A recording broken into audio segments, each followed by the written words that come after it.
A dark-skinned man built his dream house and hoped for a peaceful life. But every time he returned from the city, his house was destroyed.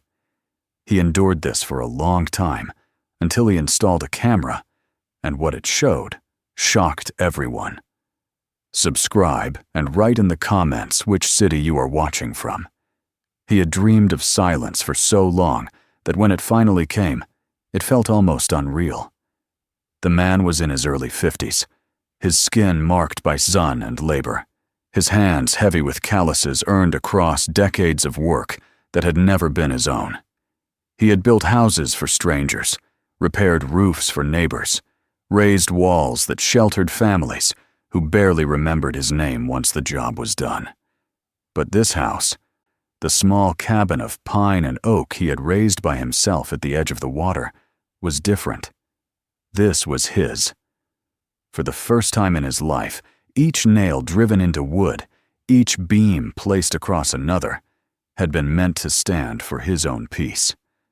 The place was remote, a quiet lake pressed against the rise of hills and cliffs, with forest leaning in on every side. He had chosen it carefully, walking miles until he found the cave in the stone face where he could root his home. The cave gave him protection from storms and a natural wall against winds. The lake gave him water, fish, and a kind of mirror that showed him each morning how the sky bent toward the earth. The cabin stood as if it had always belonged there, moss creeping along the roof he had layered with grass and soil, wood aging with the same patience as the rocks above it. A bridge of boards led from the front door across the shallow water to a landing of stones. Sometimes, in the evenings, he sat there, feet dangling over the still surface, and thought about how much labor it had taken to buy this solitude. His days had found a rhythm that no clock measured. He rose at dawn with the first chorus of birds, lit the small stove with wood he had cut the day before, and watched steam coil from the pot of coffee as if it were the cabin's breath. Work followed naturally, splitting logs, checking the roof, making small adjustments to the beams that shifted with the dampness of the cave wall. He ate simple meals of fish and bread, berries collected from the forest, potatoes he had brought back from town. Evenings came with a fire on the shore, the smell of pine needles sharp in the air, and the lake burning with the last light. Yet even here, where no road reached directly, he could not fully escape the necessity of the world. Once a week, he harnessed his old truck and drove into the town a few miles away. He bought flour, salt, canned goods, lamp oil, nails, and sometimes a bit of tobacco to chew as he worked. The people there watched him with a mixture of curiosity and distance. He was a man alone, a stranger who had chosen the woods over the company of neighbors. And though some respected his independence, more shook their heads and whispered about him when they thought he wasn't listening. He did not mind. He had not come here for their friendship. The first time he returned to find something wrong, he dismissed it.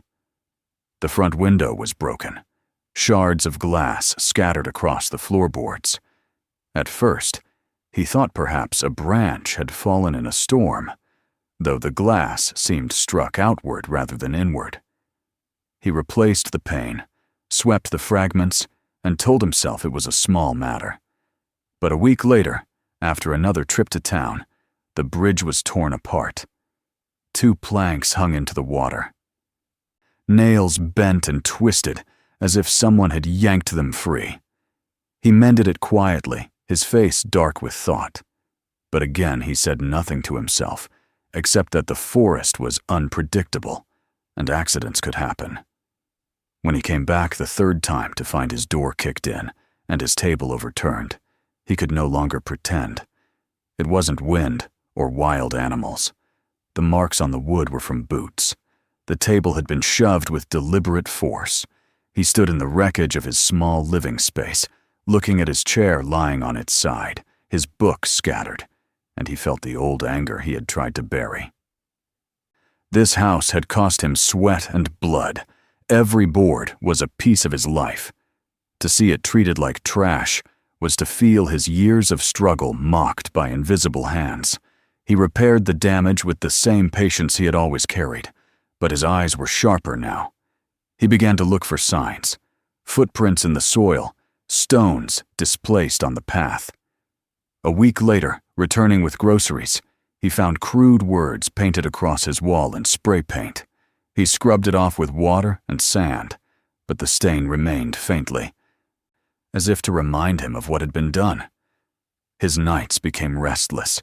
Each crack of a branch outside the cabin made him sit up in bed. He began to carry his axe closer, leaning it against the doorframe instead of leaving it outside. Still, he did not leave. He told himself that the house was his, that nothing would push him back to the noisy world of apartments and landlords, where a man could work his whole life and never own a corner to call his own.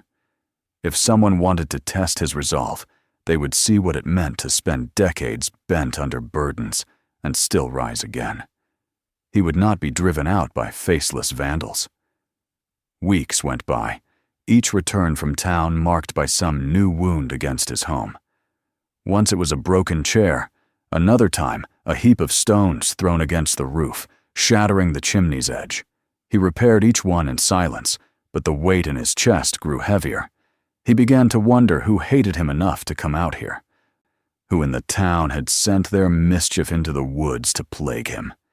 He saw faces in the store, young men laughing too loudly, looking at him with sideways grins, and suspicion hardened in him. But without proof, he could say nothing. It was then that he decided he would no longer be blind. On his next trip to town, he bought a small camera, the kind that could be fixed against a tree or a corner of the cave, its lens nearly invisible. He set it up where it would catch the cabin, the bridge, and the path leading to the lake. Another he placed hidden near the rocks, where shadows would cover it from anyone's notice. Each time he left for town afterward, he turned the cameras on, waiting to see what truth they might show him. As he sat on the bridge one evening, watching the water darken with the falling dusk, he felt both weary and certain. Whoever was doing this thought they could frighten him, drive him back to a place where he would disappear among streets and strangers.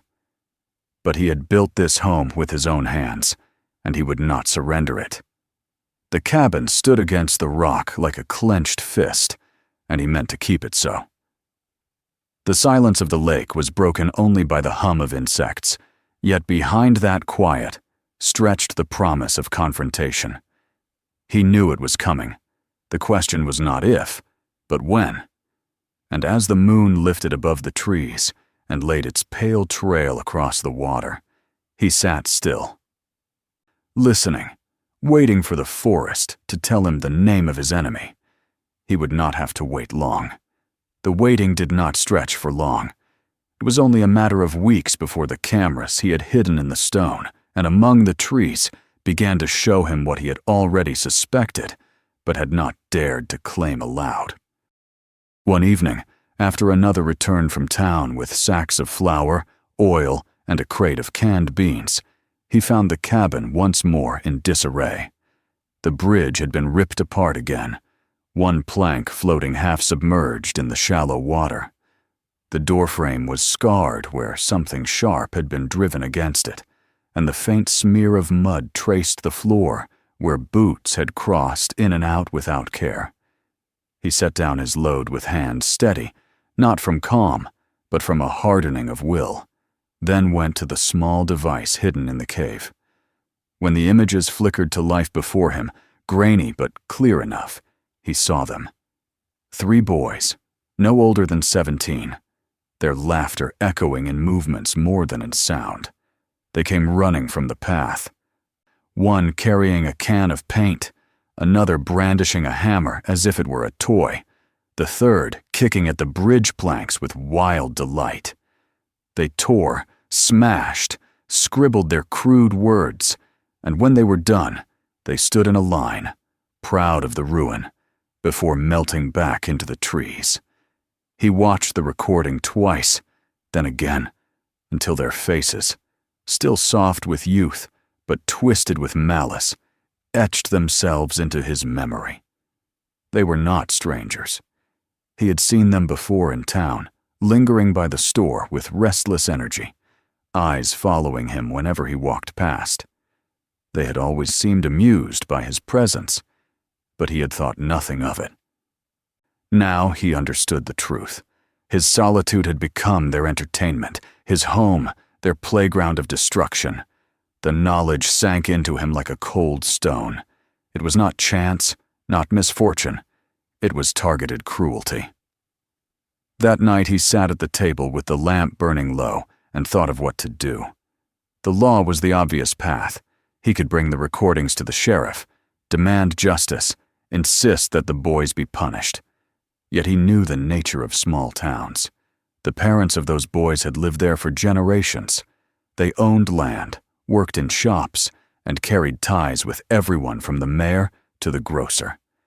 He was an outsider, the man who had come to live in the woods, too strange to be one of them and too stubborn to leave. His word, even with proof, would not carry the same weight as their excuses. He imagined the shrugs, the dismissive tones, the easy explanations about boys being boys.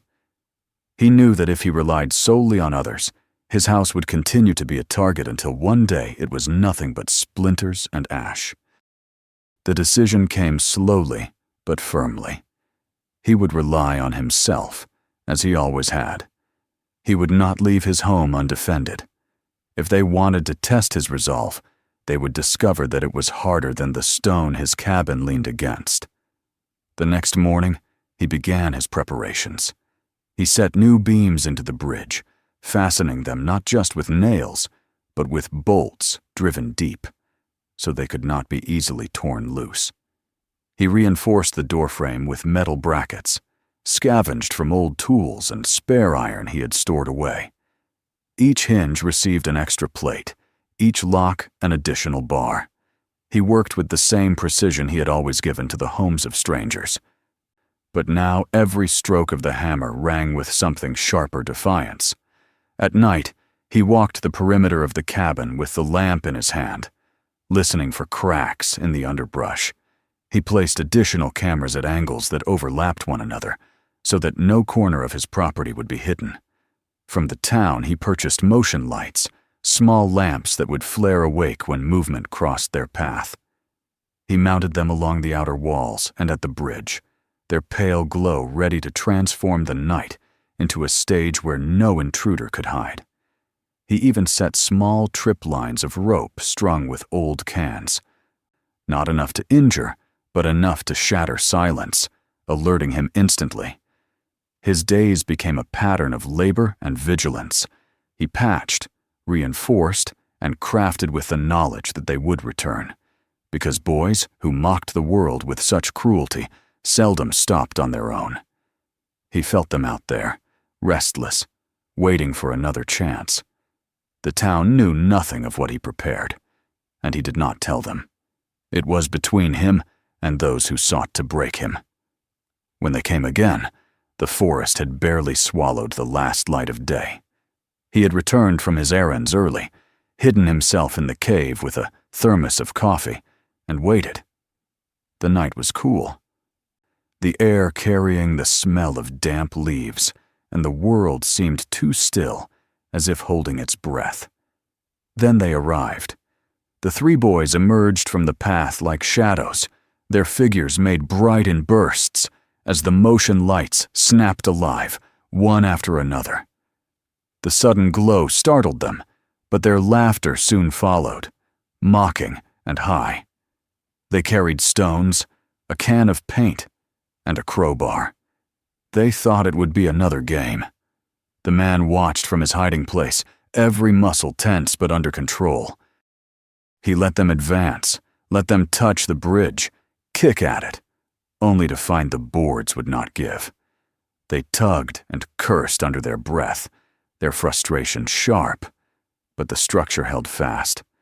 The paint was thrown, but the wall where it struck gleamed in the light of the lamp, recorded by 2 cameras.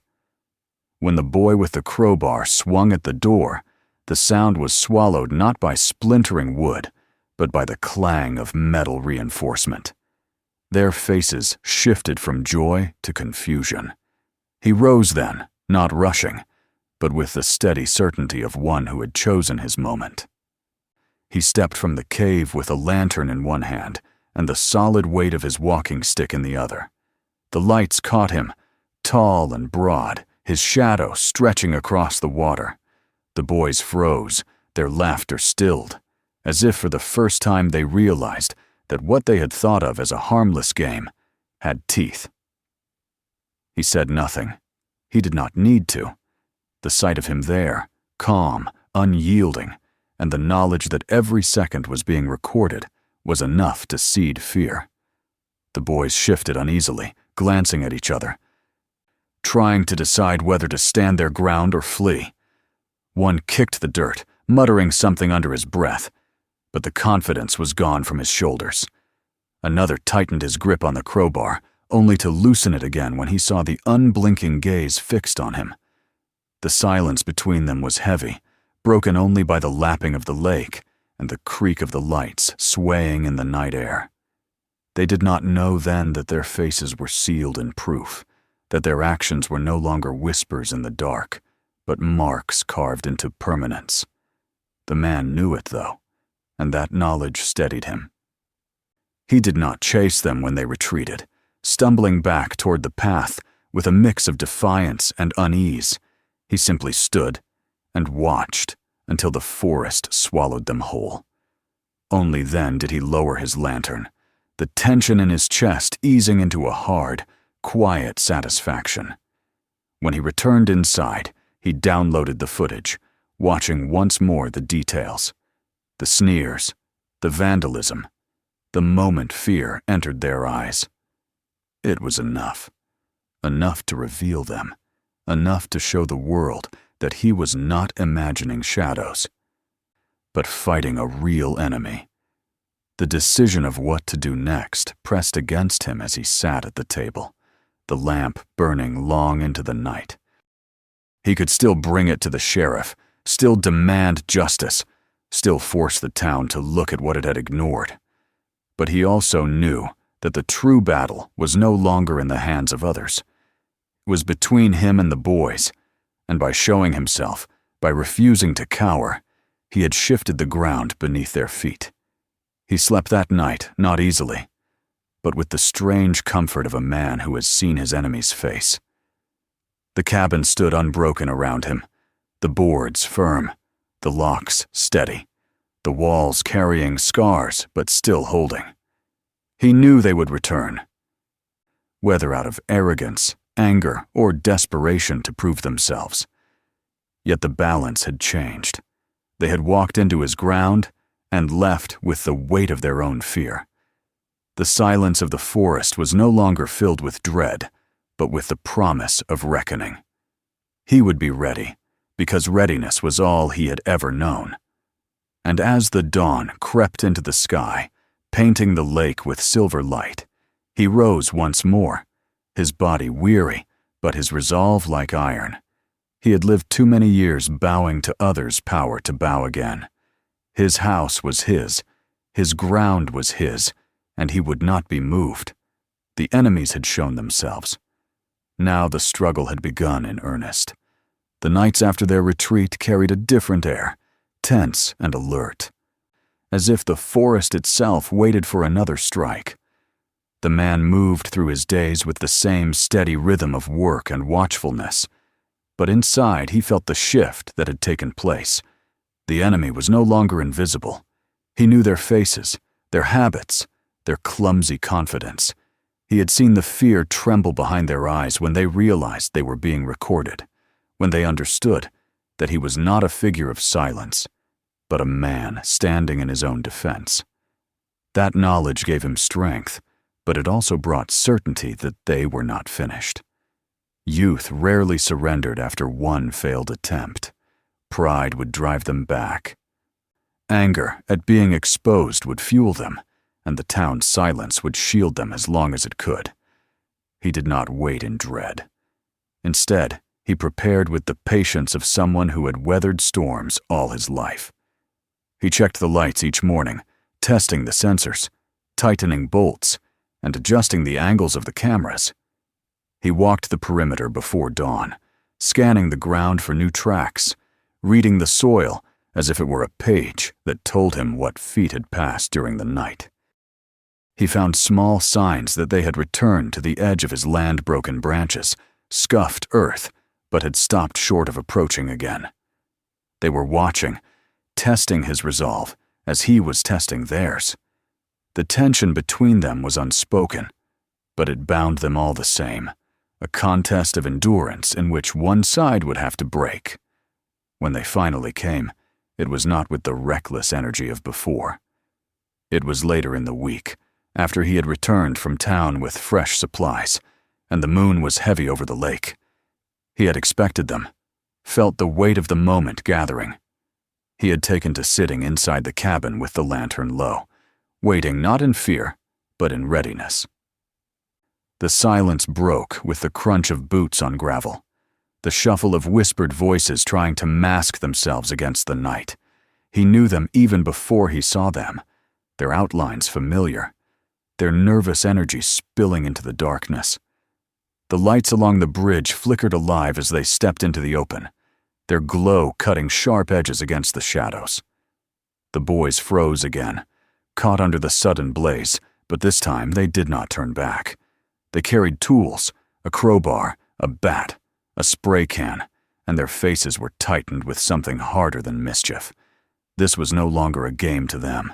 It was a battle of pride, and they had come determined not to lose it. The man stepped outside before they could move further, lantern in one hand, his stick in the other. He did not shout, did not rush. His silence spoke louder than any words could. He stood firm at the top of the steps, the glow of the lamp stretching his shadow across the yard, and simply looked at them. The cameras blinked steadily, capturing every twitch, every flicker of doubt on their faces.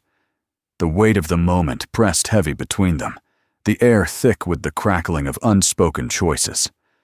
One of the boys raised the crowbar half-heartedly, as if testing his own courage, but the others shifted back a step, uncertain. They had expected resistance, but perhaps not this quiet force.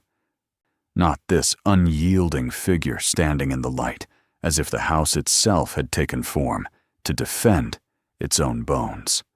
The man did not move forward, did not threaten, but the stillness in his stance was enough.